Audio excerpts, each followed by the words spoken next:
Being human. Do you ever wonder what makes us who we are? Our habits, preferences, or where we came from? We are expressing ourselves in thousands of ways every day through our choices. Let's have a conversation with people who are having interesting lives. My name is Alan Walker. I'm a doctor of chiropractic and a human being. So here we are again, another podcast for Being Human, and I've got a very good friend of mine with me today, Daz Holroyd, coming from Essex, and he's here to speak to us a little bit about a couple of things that he's excellent at doing and some things that you might not be aware of in the way of how we teach children and certain things he's picked up during his life and recently after doing a very interesting course, which is the main reason I wanted to bring you on. But there's other things that I know that you're really good at, that you can teach us about, including sleep and sleep behaviours, that sort of thing.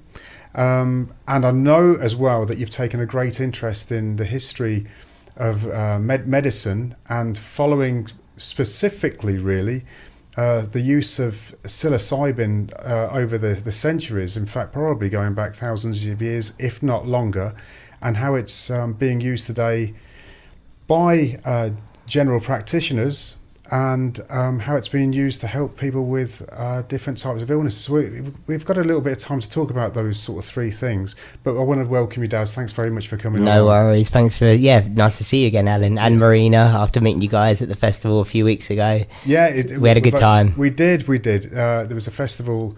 Well, do you want to explain what the festival was? Elementary in Oxford. I'd heard lots of good things. You went last year, and I think we talked about it. We only knew each other for a few conversations, but the quality of the time that we had together, had such a laugh. And then you said, come to Northampton, and I was like, yep. And then here, what was that, 3 weeks ago, and here we are. Yeah. No, absolutely. And it was a really good festival. And the things that you were talking to me about, I thought we'd got to have you on as soon as possible. Oh, I appreciate that. While I can still get hold of you and really learn some of those bits. So one of the things we spoke about there was I explained to you about one of the I went to a retreat where which was down in Kent. It was in a church hall. I explained to you a little bit about it, and the things that were happening there was it's about getting to know yourself, spending time being calm and chilled, and it followed really using dance as a way of calming yourself.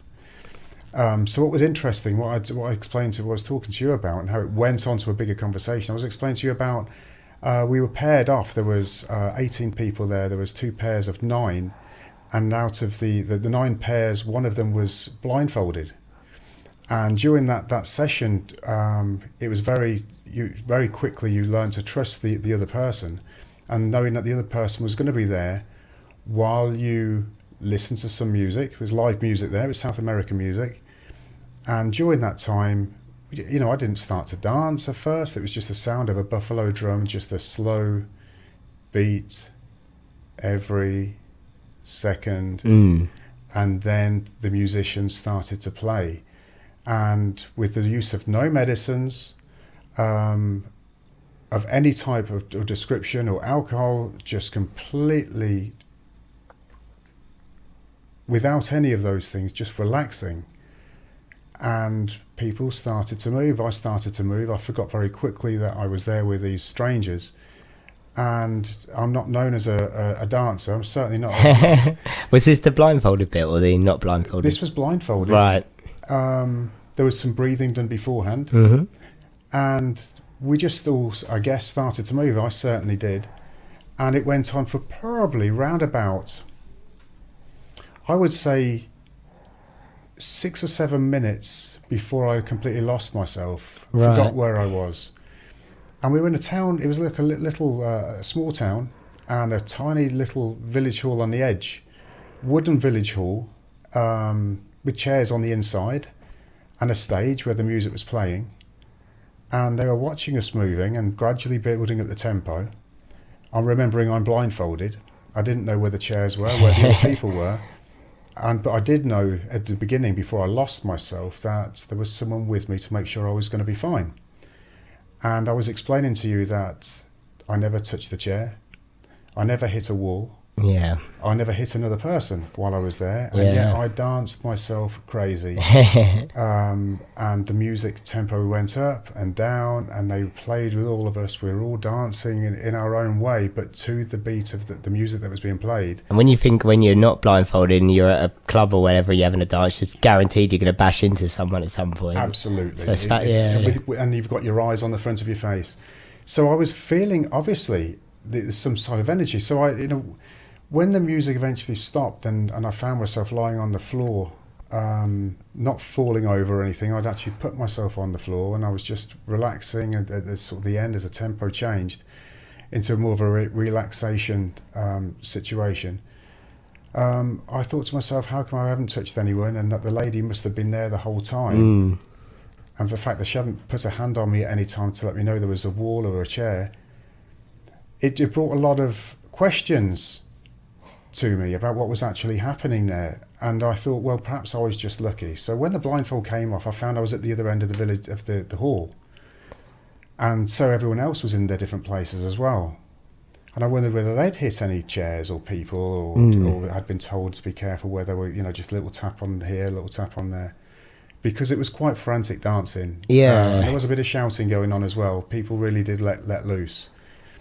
So I explained this to you, and then I explained that when it was my turn to be the mind of this lady that was there, she was a lovely Afro-Caribbean lady who was from London, and she was she'd done this many times before, she told me, and she put we went through the breathing again, the blindfolds, and the music started, and we're going back into a trance-like state, just like I had. And I watched this lady dance, and beautiful what she was doing, but she moved all over that village hall and didn't touch a chair. Right. She was dancing quite near the walls quite often and bringing her arms up, doing her thing without touching a wall. She never touched a single thing, just like me. And I was aware that there was something going on. There's another sense going on here. I've heard about this stuff, but unless you see it for yourself, for me, I take it with a pinch of salt. Well, I explained this to you, and I was so interested in what you told me about what you had learnt on a course and how you teach children yourself, using this type of technique, or with an understanding of other senses that we hold as humans. That's it, yeah. So you weren't using your eyes, ears, nose, mouth or touch when you were doing this dancing, and I guess the breathing was to get you out of your analytical mind and get you into that calm, that present state. But so the version I explain to people, when I try to explain what I actually do, which is briefly, I teach kids how to hone into their own superpower. So kids, before they go through puberty, they're all right-sided brains, so they are all creativity and imagination, which is why kids say, "Oh, I'm going to be an astronaut or a footballer," because they haven't thought about the logical side, because that hasn't kicked in yet. So we've got both our sides going. So we have this resistance to it, and we don't feel like we're able to. We don't understand. So we're not able to learn this magic. But kids can actually completely see. They can read, write, play catch while they're blindfolded, and talking has to be properly blacked out as well. So I teach kids over a course of 10 weeks, 1 hour each week. Ball blindfolded. Yeah, and I first saw this. So I was already on this sort of journey. I've been following the signs for about 3 years now, because I've started off on this path where I had to give up alcohol, lose a lot of weight. And I did all this little by little, and then by doing this and then putting in little disciplines, so finding that I'm going to bed, waking up at the same time, I meditate at the right time of day, and I look after 3 or 4 things: my sleep, nutrition, exercise, and my thoughts, which I can go through a little bit more. But by doing all these things, I found that I clear the brain fog, and I have this I'm able to go every day, and I'm walking out and I'm always looking for, what am I going to find today? Because things keep coming to me, and I keep wondering, what am I going to be when I grow up? And I live by this rule of keeping 2 people happy in my life: my 9-year-old self and my 95-year-old self. My 9-year-old self will be that kid inside saying, are you having enough fun? Are you being playful? Are you getting outside? And are you laughing? Your 95-year-old self will be the old person sitting down thinking, did I do it right? Did I keep my promises for myself? Did I make enough memories, moments? Did I hold on to too much hate about the neighbour that is just not going to matter when you're old? So keeping those 2 people happy, and I do that every day. And what I find is these opportunities come along, and they come along to all of us, but I'm looking for them. And this one was a fun one, because I don't watch much TV, but it was online. There was Gaia TV, and there was this program superhumans, and they go around the world and they find people that can do extraordinary things. And there was this episode and said, now we're in Essex. And I was like, oh, right, Essex. And then, these kids were just completely blacked out. They had this thing called a mindfold, which is like a blindfold plus, where you definitely can't see. And they were just playing catch, and they were reading and writing and doing all these things. And I just watched this 20-minute a little snippet, and I just said, what is this? Because they just didn't really explain it in the actual show. Tracked the lady down from the show. Turns out she's the only teacher in Europe. She went to India and learned the Indian version and the Mexican version. They're the two places that it originates from, and it's using your intuition. So when I learned, I went to her house, learned for 3 days with her. Still didn't actually practice with any actual children. You just have to go straight in with your first lesson. You have to be the child yourself, I guess. Yeah, you cannot learn it. So adults can't learn it, but once you've learned it yourself before puberty, you can actually carry it on. So you can do this for life. So my very first student came the day after I'd done my last day of training. She straight away I was like, is this gonna work? And I did this thing called it's the activation. It's like a meditation, and the kids are growing the light inside. They're pushing their energy into the universe. They're gluing it. They're bringing the stars, that light down from the stars, throwing their worry into the light. So it's all these things that they do, and they get really excited about it because you could see their brains actually doing it physically. If you said this to a grown up, a lot of them will be like, what's this guy on about? So then straight away sit down, open up this colourful book, and I do these commands where I tell her exactly what she needs to do. Like I say, show me colours on the book, on the page, and then straight away, as soon as we sat down, she's like, I see green, I see red, and she would point to these colours, and she was seeing them. My son, who's with me today, Dylan, he's 5. He's usually, it's a little bit too immature to get it at that age, but I did first lesson with him, and he was straight onto it. Lesson 3, I have number cards and letter cards, so they'll be reading and the numbers and the letters off the cards. Lesson 5, they'll be reading. By about lesson 10, so once they've done the 10 weeks with me and they've done a bit of practice at home and with their parents, my first student could, if the phone rings, she'll tell you who's ringing and what they're wearing. And if they're in the car, a mum could say, what colour car will come around the corner next? And she'll say a blue car, and it'll be a blue car. It is ridiculous. It's unbelievable. But I guess the other version you could say as a grown-up is if you just get a feeling. So sometimes people say, it just doesn't feel right. And often you're correct, or most of the time you're correct, especially you get a bit older and wiser. And that time that you didn't listen to yourself, you're like, I knew I shouldn't have done that thing. So that's the kind of the grown-up version of it. But kids just have this inner superpower. They're little X-Men, and any kid can do this as long as they're saying that you can learn to teach it, but you won't be able to necessarily do it. Yes, exactly that. So that's what I've done. You can't do it, no. But you learned how to teach the children, and you're saying the children are doing it. Absolutely, and it was more the interest in it, really. I mean, the version that I've done is I was away and I was reading up about intuition. This was when I was traveling South America in about 15 years ago. I'm trying to think of the Salva method. Is that something similar? I'm not familiar. The silver method. It works along similar lines, but we would perhaps talk about that another time. I've got some information on okay, absolutely, yeah. It's always fascinating. But in a quick version, so when I was away travelling, reading about intuition, chatting to these 2 ladies outside a hostel during Rio Carnival, chatting to one of them about it, and they said, what do you mean? I said, is your birthday April the 24th? I don't know why I said it, and it turned out it was the right day, right month, and her friend screamed, and they showed me their ID. A month later, I was in Peru, and I was chatting to this other lady about it. She said, do me, and I said, June 24th, and it was. And it freaked me out, and I don't know why I got 2 out of 2 straight off the bat. But then I learned I was away from my usual 3D world, crazy, all the stuff you're seeing. And when you're away from all that usual sensitization, you're able to go internal and tap into some of these senses. So I mean, this is just one that we kind of can hone, but there's probably a lot more to it all. So, well, absolutely, we're relearning what it is to be human, I guess. Some of the ancient practices as well. So some of these things that they would have done a long time ago are coming back. Well, I'm sort of aware of these. 2 years ago, I remember I woke up in the middle of the night. My mother lives in America, in St. Louis, and my sister lives with us. She has some handicaps, but she can drive a car. Mm-hmm. And she has a son. She has a life that she gets on with, but she does need some care. And my mother cares for with her husband, cares for her, and she cares for her very well. And this night I woke up, and I'm not like this. Sometimes I don't speak to my mother for months and months and months, which is obviously lots and lots of seconds, lots and lots of minutes, lots and lots of hours, lots and lots of days. And I woke up in the middle of the night and something was wrong. Living in Daventry, woke up, and it was something to do with my mum, and I just dialed my mum. I don't know what time it was, 2-3 in the morning. And she answered, and I said, something's happened, what's happened? And she said, your sister she was hit while she was at traffic lights. Right. And the man who went through his red light hit straight into the side of her while she was sitting at the lights with her handbrake on, and he's dead. Wow. So that's my experience of something unexplainable, what they call supernatural in some way.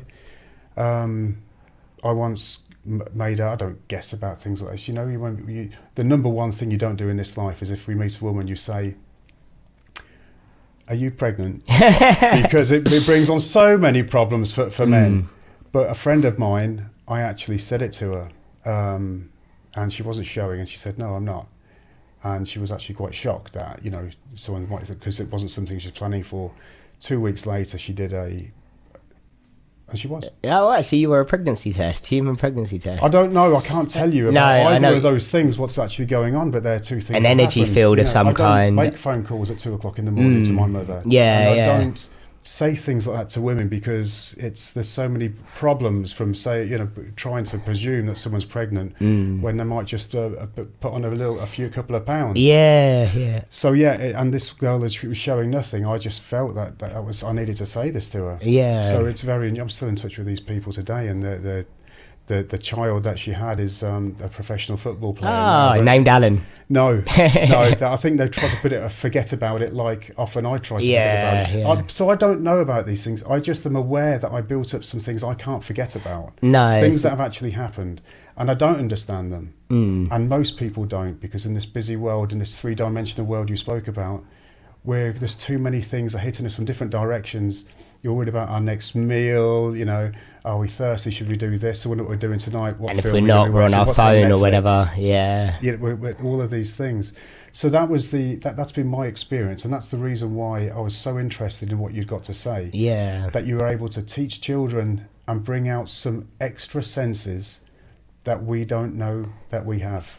That's it. Well, it's actually been a tougher sell than I first imagined. When I saw it, I was like, this is a game changer. Everyone's going to love this and going to be throwing kids at me to teach my kid. But then you say it to people and you say, right, I'm going to be teaching your kid how to be able to see and then some of them will go, I don't understand. Some will go, what do I want them to do that for? But I'll be referred kids that are struggling with anxiety and depression in school eventually, because what it does, it gives these kids a massive boost in their confidence, because they've got 45 minutes with me as well, praising them the whole time, because even if they get it slightly off, I'm still giving them so much praise, because when you praise their kids, their vision gets bigger. And I found that with my first few lessons, if I started to slow down my energy, because 45 minutes straight of giving that kid full-on one-to-one praise, it does take a bit out of you. But as soon as my energy dropped, my first student's vision started to close a little bit. As soon as I started picking it up, she could see everything and read everything. So it just shows that you really do need to keep that energy up, and it is all down to how much I guide them and that as well. So so they get this huge boost in confidence. They feel like a little X-Man. And they they're finding a way, it's like a tool they can use. So in the future, if they're at school and they're trying to find an answer, they've got an issue or there's something going on, they can close their eyes and they can trust that inner feeling, because they know that they've been using that to be able to read, write, see, and all the other things. This particular topic, I think it's possible for us to sit down and talk about it for hours. Yeah. And I think we haven't got that sort of time, and there's other things I want to speak to you about, because you also know quite a lot about sleep. That's it, yeah. And how most people aren't getting the sleep that they need. Yeah, the quality of the sleep is the main thing. Is it? Yeah, so what it was I 3 years ago during the COVID times I was drinking a lot. You weren't the only one. No. I mean, mine got to a point. I mean, me and Dylan's mum, we broke up because of the drinking. I was 5 stone heavier.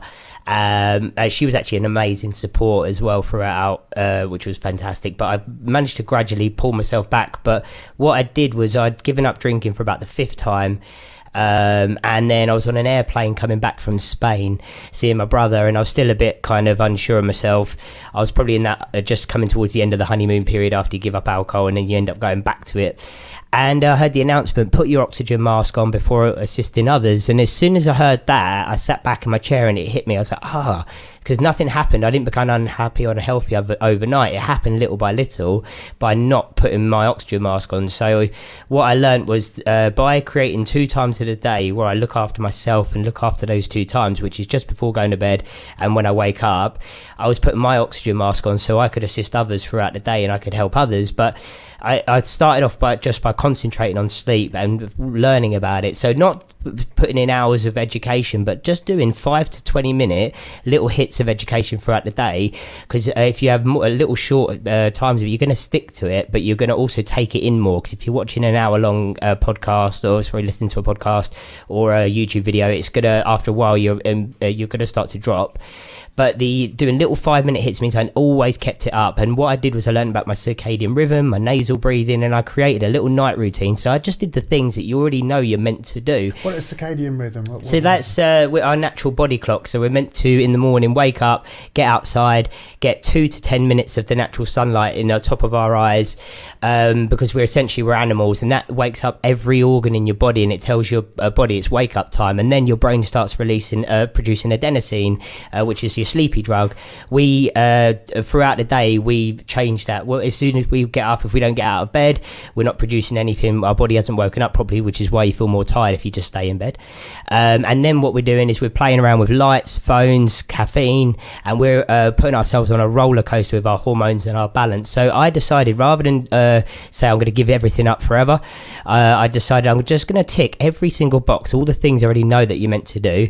I'm going to cut out the caffeine. I'm going to exercise at the right time. I'm going to set my circadian rhythm. I'm going to do little check-ins throughout the day with my posture and make sure I'm nasal breathing, which I'm not doing right now, but nasal breathing. So I'm stretching my nostrils. So it means, because a lot of people suffer with sleep apnea without even knowing it, and that, again, that's affecting the quality. So so they're not breathing through their nose correctly. That's it. And we're actually meant to have our mouth closed and our nose has got the filter. So the reason I'm saying all this quick is because what I usually do is when I help others to give up alcohol, cocaine, antidepressants, and all these other things, where these people are recommended to me, I get them first of all just to focus on their sleep only, nothing else. And I set them 3 nights of following a night routine and waking up with a morning routine as well, with a plan in the morning. Because when you actually get a good quality 6 to 8 hours where you're getting proper deep sleep, you wake up and you feel different. It's like your brain is just putting everything into place, like the game of Tetris. You walk out, you think about your to-do list, and your brain goes da da da da da da, puts all the parts into place. You just know exactly how you're going to tackle each job. So I get clients to work on that first. They do 3 nights and 3 mornings of doing the things they meant to do. They go to bed and wake up at the same time, which just sounds so simplistic, but we do it for kids, and we know what happens when we come off our kids' routine. They're an emotional mess. The same thing is going on inside us. Our hormone balance is all over the place because we haven't got that good sleep, but we've got emotional intelligence, so we're able to hide it. So someone says, "You okay?" You go, "Yeah, you." You don't know, say, "Well, actually, not really." So my clients, first of all, they get their sleep right. They see how good they can feel with a proper sleep behind them, and they wake up in the morning, they feel like this powerful person. So then they have their morning plan. So they're waking up and they know exactly what they're going to do before they even start getting ready for work. They're always doing 5 to 10 minutes exercise in the morning, whether they don't exercise or they're a regular gym goer. They are not missing a day for this period of time that they're working with me. So it might just be 5 minutes skipping in the morning, anything to get their heart rate going. Again, it's just another thing you already know that you're meant to do, but get disciplined with it, get organized with it. Just decide, I'm going to do 3 nights tick, tick, tick of all those things I know what I'm meant to do it, and just see how good you can actually feel with just a proper sleep behind you. And then with that extra energy, where you've cleared that brain fog, putting in 20 minutes education each day then to learn about your nutrition, not becoming a super duper dietitian person, but just understanding your gut biome, processed and ultra processed foods, what it's doing to our gut and our brain.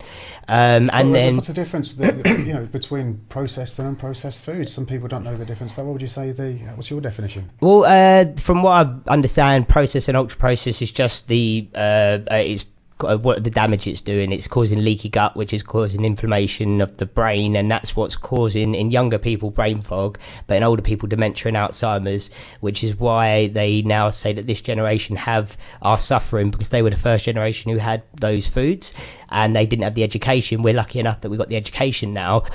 So it's like I say, it's not trying to change everything overnight though, because you just will not stick to it if that's the case. I do have don't mind me butting in. I have a little story just to pop in there about certain foods. So a friend of mine works for Domino's. Yeah. And he doesn't work for me. He owns one of the franchises. Mm-hmm. He's a franchisee. So he gets to know all the information that actually happens. Well, Domino's started in Japan. Right. Because they're in Japan now. People were throwing up when they're eating the pizza. Because they're not used to that much. Absolutely throwing up everywhere. They're not used to that type of gluten. They're not used to the type of cheese, the dairy products, everything. And literally their body was going, no, thank you. And he said, obviously now, and that carried on for a generation or so. So some people would be able to, with very, very slow growth in Japan, extremely slow growth. But now they're on for the next generation. Their DNA is starting to be able to deal with it, that their body's used to having some of this stuff. It's in their history. Yeah, good. Well, thank God for poor old Domino's and these people. But no, it's now in the DNA. Yeah. So now they are able to hold it back. And he was there's no reason for him to tell me. He runs a Domino's, he's a franchisee. Yeah. But that shocked me a little bit. Yeah. And he said it's mostly gluten. And he was explaining to me, he knows quite a lot about the science of digestion, and explaining that actually a lot of wheat products do affect us, and that most of us are gluten intolerant. Yeah. Nearly all of us. But we've trained ourselves to just about be able to cope. We do. But he says every time that our bodies take on board certain amounts of product, whether it be gluten or what, there's a whole series of products that we think we should be eating, and so we do. Some of these products do actually damage us. Even some of the nutritious food that we're eating, some of the products do damage us, and the gut's designed for that. It re-heals itself depending on how bad the product is.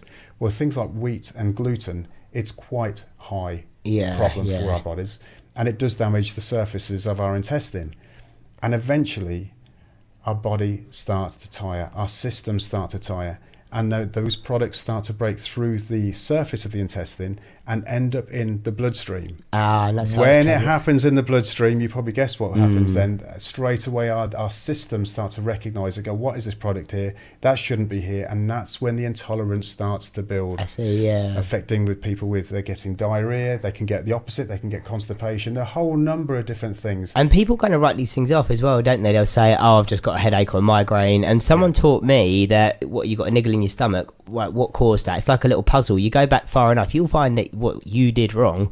There was something I've heard once, which I've kind of lived by, which was when things don't go to plan, rather than get mad at the situation, try and sit back and figure out why it went that way. And when you do, you'll find out you probably did something wrong. So, and I think if you covered those 4 things, sleep, nutrition, exercise and thoughts, then you find that you just don't get these pains anymore. I'm 38 and I feel 15 years younger than I did 15 years younger.